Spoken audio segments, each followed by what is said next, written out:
Welcome back to the Blender Intermediate tutorial. In this tutorial we will be shaping our axe handle.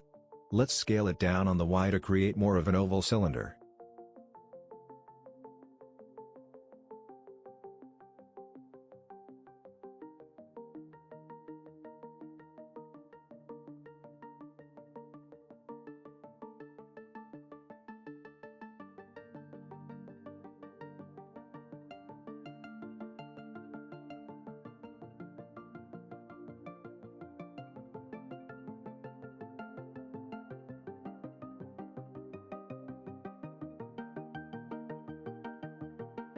Next we are going to use a subdivision surface modifier.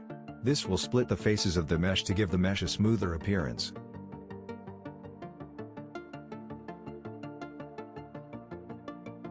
Now we can add some loop cuts on parts of the mesh that need sharper edges.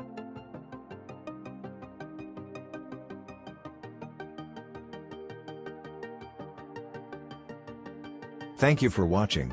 Please like and subscribe.